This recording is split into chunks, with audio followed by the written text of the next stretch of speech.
Then, without warning, the rear doors swung open and Will Smith strode in. Alone, no entourage, no publicist, just a man carrying a truth so volatile it could topple empires. Gasps tore through the room. Even the judge, a stoic veteran of high-profile cases, leaned forward, her eyes widening.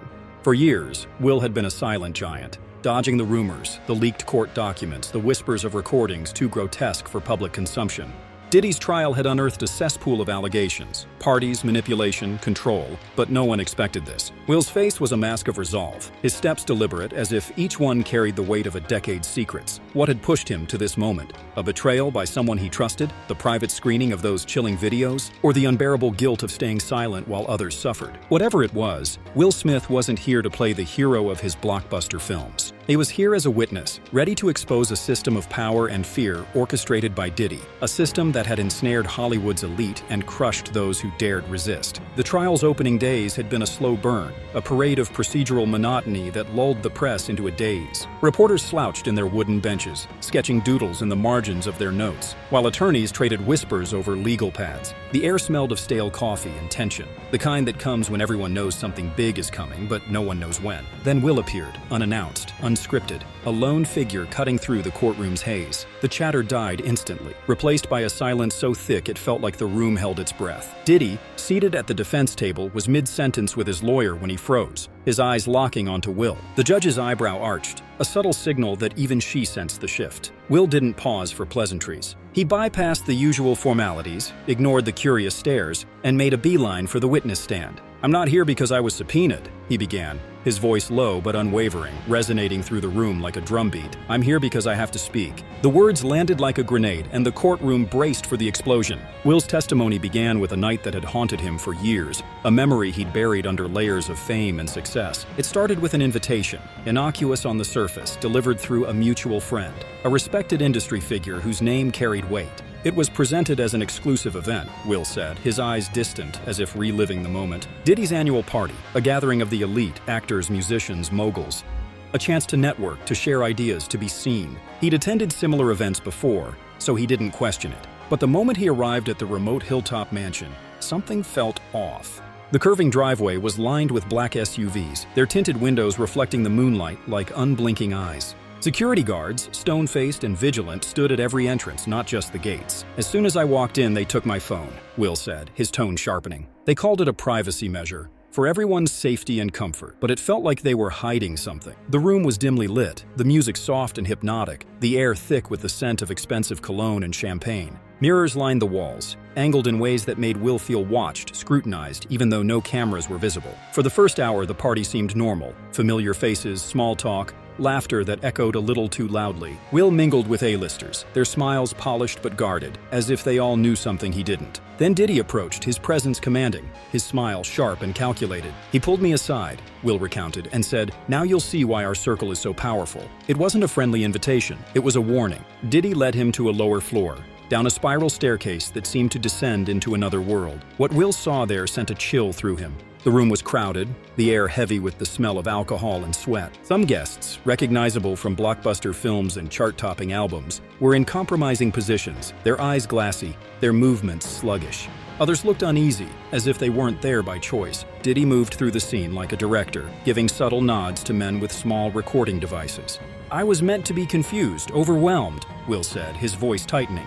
"They wanted me to freeze, to do nothing, and I did. That's the part that haunts me." A week later, a package arrived at Will's private address, one only a handful of people knew. Inside was a flash drive and a handwritten note. "Welcome to the family." His hands trembled as he plugged the drive into a secure laptop. The footage was from that night, edited to make him look complicit, not just a bystander, but a participant. "It showed me standing there, shocked, confused," he said. "But the way it was cut, it looked like I was in on it." The realization hit like a punch. These weren't parties. They were traps, meticulously designed to create leverage, to bind attendees in a web of shared secrets. It was a blackmail factory, Will said, the words slicing through the courtroom's silence. Every event gave them more power, more control over anyone who showed up. The jury leaned forward, their faces a mix of shock and fascination, as Will described the aftermath. Diddy called days later, his tone casual but laced with menace, asking about the welcome gift and pivoting to talk of partnerships. The message was clear: play along or the footage would surface. Will's voice grew heavy as he recounted a story that had stayed with him, a cautionary tale of what happened to those who resisted. A young actor, brimming with potential, attended one of Diddy's parties. Weeks later, he became difficult, refusing to play by the unspoken rules. Diddy, in a fleeting conversation, remarked, "It's a shame when talent doesn't understand how the business works." 2 months later, the actor's career stalled. No callbacks, no offers, no explanation. He quit the industry entirely, Will said, his eyes scanning the jury. That's how it worked. If you played along, doors opened. If you pushed back, your career, your reputation, your life, they'd dismantle it piece by piece. Will himself felt the pressure. Each time he declined an invitation, something went wrong. A project lost funding, a director backed out, a script vanished. "At first, I thought it was bad luck," he said. "But it happened too often, too precisely. I wasn't the only one." Others, actors, musicians, told me the same in hushed conversations. We'd ask, "Did you go to the house? Did you get a gift?" We couldn't say more, we were too scared. In 2017, Will nearly broke his silence. He confided in someone he trusted, a colleague who seemed sympathetic. 3 days later, a blog post surfaced, spinning a lurid, fabricated tale about his personal life. It was detailed enough to seem plausible, he said, but vague enough that denying it only drew more attention. The message was unmistakable: speak out and pay the price. For years, Will stayed quiet, convincing himself he was protecting his family, his career, his legacy. But the guilt gnawed at him,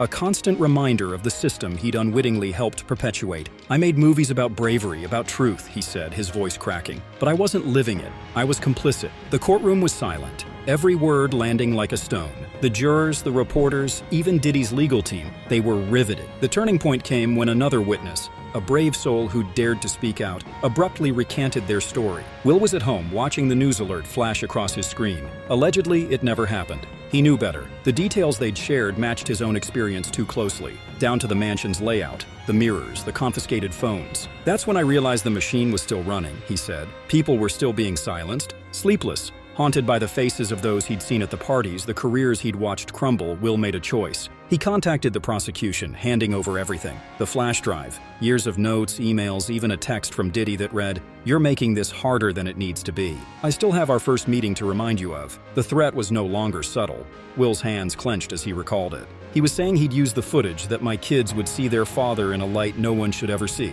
The prosecution's evidence painted a damning picture. One document, labeled Exhibit 53, was a catalog of recordings, meticulously organized by name, date, and level of usefulness. Will's name was there alongside others: actors, musicians, business tycoons, even politicians. Notations like intoxicated, explicit, and financial compromise marked each entry. It was a database of devastation, Will said, his voice steady but laced with fury. Another piece of evidence was an email chain between Diddy and industry executives, outlining a plan to neutralize an actress who'd spoken privately about her experience at one of the parties. The strategy was chillingly precise: discredit her with planted stories, pressure her through project funding, and if needed, leak compromising clips. 3 weeks later, she announced her mental health struggles and left the industry. She hasn't worked since, Will said, his gaze shifting to Diddy, who sat motionless, his face pale. Will's testimony wasn't just about one man or one night. It was about a system, a machine that stretched far beyond Diddy's mansion, infiltrating media, finance, and power structures across the globe.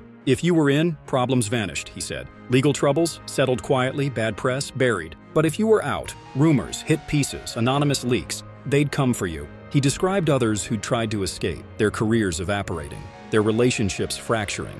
It was intentional isolation, he said, his voice rising. They made sure you had nowhere to turn. The jury's eyes widened as Will recounted a conversation with a former assistant of Diddy's, someone who'd carried the weight of managing the digital collection of compromising material. They'd shown him the catalog, confirmed his own entry, and warned that the tapes were now with federal investigators. "That's when I knew the system was cracking," Will said. Too many people were starting to talk. As he faced the jurors, Will's tone softened, but his resolve didn't waver. "I'm not here to play the victim.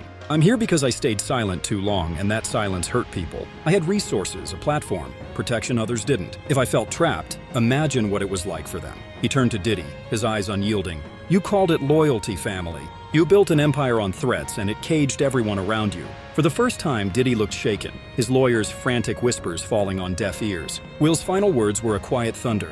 "I'm here because others were brave first. If someone like me couldn't speak out, what chance did they have?" The courtroom sat stunned.